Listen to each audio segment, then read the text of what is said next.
When it comes to messy love triangles, baby, nobody does it like reality TV.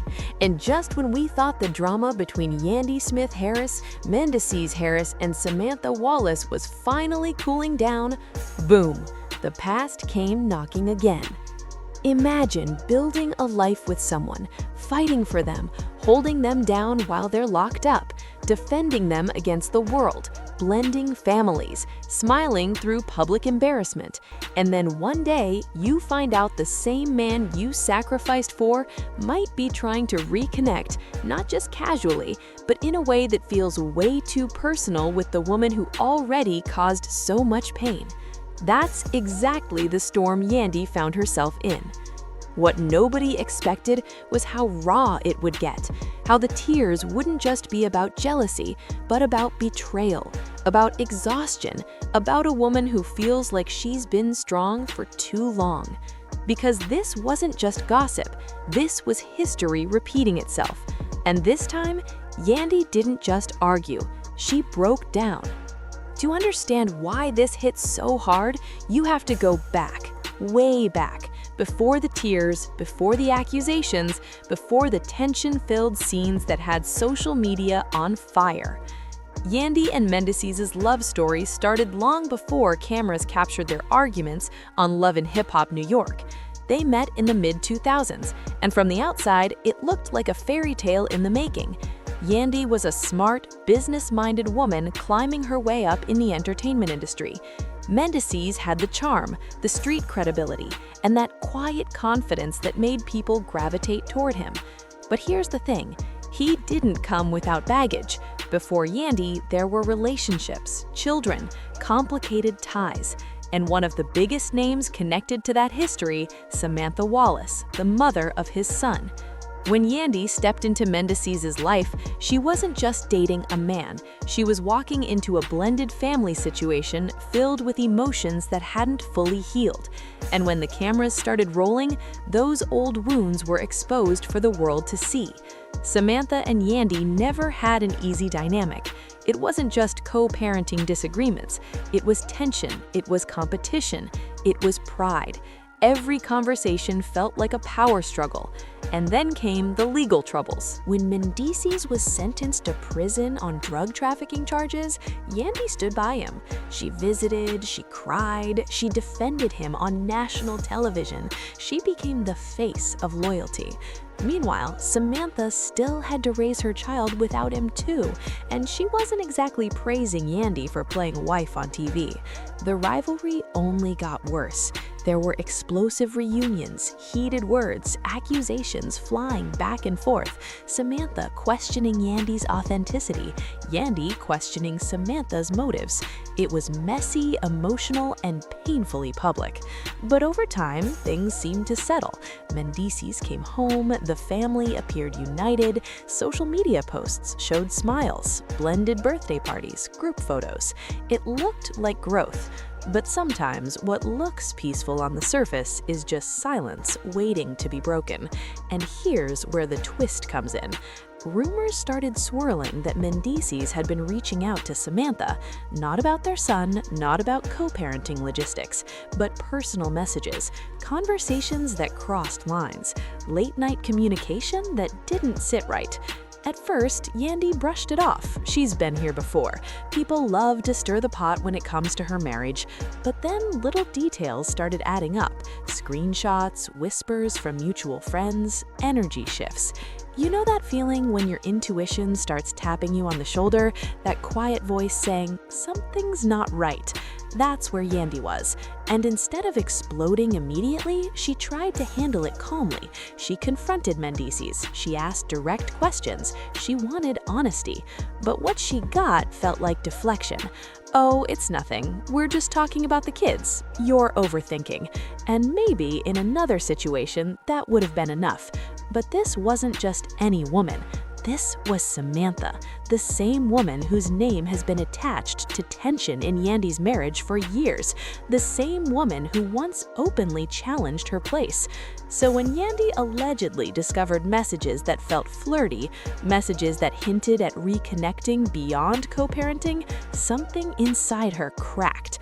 Because here's the real tea. It wasn't just about jealousy, it was about respect. Yandy had spent years defending Mendeecees. She stood on stages arguing with other women. She cried on couches explaining why she chose to stay. She built a brand around being the ride-or-die wife. So to feel like he might entertain going backwards, that hurt on a different level. There was a scene, and you could see it all over her face.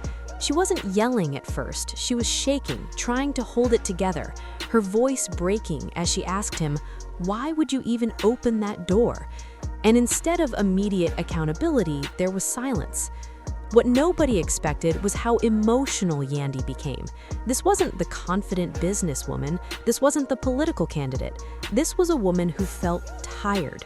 Tired of fighting ghosts from the past, tired of being strong, tired of defending a man who might not be protecting her heart the same way. And social media, oh, they had opinions. Some fans said, "Here we go again." Others blamed Samantha. Some blamed Mendeecees completely. And a few even questioned why Yandy keeps staying. But what people forget is that love isn't black and white. When you've built years with someone, kids, businesses, memories, walking away isn't simple. Still, the tension between Yandy and Samantha reached a boiling point again. Reports suggested Samantha wasn't exactly shutting down the communication either. Whether it was for closure, curiosity, or unresolved feelings, the fact that she entertained it only made things worse. And here's where it got messy. Instead of a private resolution, it spilled into public shade. Cryptic posts, subtle comments, interviews where nobody said names, but everybody knew who they were talking about. It became less about co-parenting and more about ego. Meanwhile, Yandy was unraveling. There's something heartbreaking about watching a strong woman cry. Not because she's weak, but because you know she held it in for so long. She admitted feeling embarrassed, like history was laughing at her, like all the loyalty she showed might have been taken for granted. And Mendeecees? He insisted it wasn't what it looked like, that there was no intention to rekindle anything romantic, that he was just trying to maintain peace for the sake of their child. But here's the thing, intentions don't always erase impact. Even if nothing physical happened, even if it never crossed fully into cheating territory, the emotional boundary felt crossed. And for Yandy, emotional betrayal cuts deep. You could see her questioning everything. Was the marriage real? Was the growth genuine? Or was she just holding together something that keeps cracking? The hardest part wasn't even Samantha. It was wondering whether Mendeecees still respected the woman who stood by him through prison, scandals, and public judgment. Because when a man entertains his past while standing beside his present, it makes the present feel temporary. And that's what shattered her. The emotional impact has been heavy. For Yandy, this isn't just reality TV content. It's her real family, her children watching, her reputation tied to being the strong foundation of her household. She built an image of resilience, of loyalty, of perseverance, and now she's facing the possibility that maybe love alone isn't enough. Her breakdown wasn't dramatic for cameras. It felt real, raw, like a woman finally admitting she's exhausted. This situation also affects the kids. Blended families require stability. When old conflicts resurface, children feel it, even if adults try to hide it. And career-wise, Yandy has always been about empowerment, women supporting women, growth, leadership. This drama threatens that narrative. But maybe, just maybe, it also humanizes her. Because even the strongest women cry. Even the most loyal wives get tired. Even the public power couples have cracks no filter can hide.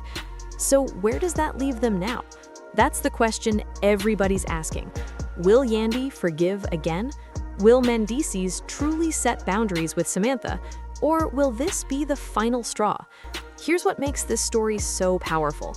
It's not just about one man messaging his ex, it's about patterns, about respect, about whether history keeps repeating because nobody fully closed the chapter. Yandy's tears weren't about insecurity, they were about wanting peace. She's proven she can survive storms. She survived prison sentences, public humiliation, family feuds. But surviving and being happy are two different things. And maybe this time she's not asking, can we fix it? Maybe she's asking, do I deserve better? That's the part that hits. Because when a woman who's been ride or die starts questioning her ride, you know something shifted. Whatever happens next, one thing is clear. The days of silent suffering might be over. And if there's anything we've learned from watching Yandy over the years, it's this. She will cry, she will feel it, she will break down, but she will not stay broken. And baby, if this chapter closes for real, it won't be because she wasn't loyal enough. It'll be because she finally chose herself. Now tell me, do you think this marriage can survive another storm, or is this the beginning of the end?